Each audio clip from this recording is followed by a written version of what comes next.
সাদা পেল্লাই বাড়ি। আড়িয়াদহে জয়ন্ত সিং এর এই প্রাসাদোপম বাড়িটিকে এবার অবৈধ ঘোষণা করল কামারহাটি পুরসভা। পুরসভার দাবি, যার জমির ওপর বাড়ি তৈরি করেছেন জয়ন্ত, তার মালিক দিলীপ মুখোপাধ্যায়কে নোটিশ পাঠানো হচ্ছে।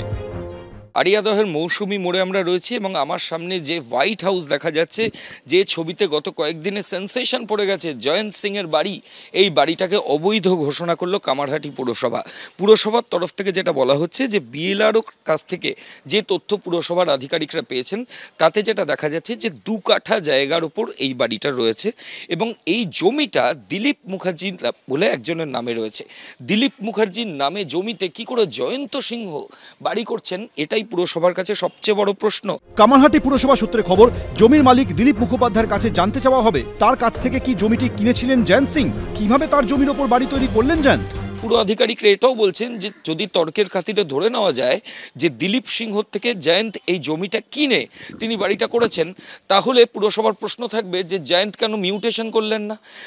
জমির মিউটেশন শুধু না করা নয়, যে কোনো প্ল্যানও তো স্যাংশন করা হয়নি এই 3 তলা প্রাসাদের মতো বাড়ির ক্ষেত্রে। ফলত পুরোটাতেই অনেক অনিয়ম রয়েছে এবং ঠিক সেই কারণেই দিলীপ মুখার্জিকে নোটিশ করা হচ্ছে কামারহাটি পুরসভার তরফ থেকে। তাকে পুরো আধিকারিকরা তার থেকে জানবেন যে এই জমি তিনি জয়ন্ত সিংকে বিক্রি করেছিলেন কিনা। যদি জয়ন্ত সিংকে বিক্রি করে থাকেন, সেক্ষেত্রে পুরো আধিকারিকদের প্রশ্ন, তাহলে সমস্ত কিছু নিয়ম না মেনে কার ইনস্ট্রাকশনে জয়ন্ত সিংহ এই প্রাসাদের মতো বাড়ি বেনিয়মের মধ্যে দিয়ে তৈরি করলেন। জয়ন্ত সিং নামে কোনো হোল্ডিং আমরা পাচ্ছি না ওই ঠিকানায়, এবং ওখানে আমরা পাচ্ছি না কোনো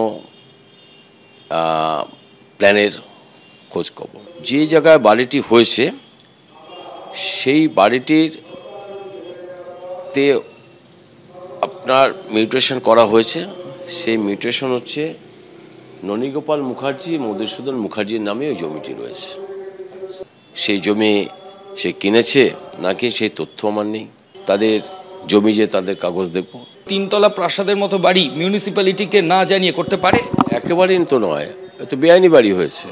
জয়ন্ত অ্যান্ড গ্যাংয়ের একের পর এক কীর্তি সামনে আসার মধ্যেই হুমকি নিয়ে চাঞ্চল্যকর দাবি শোনা গেছে এলাকার সাংসদ ও বিধায়কের গলায়।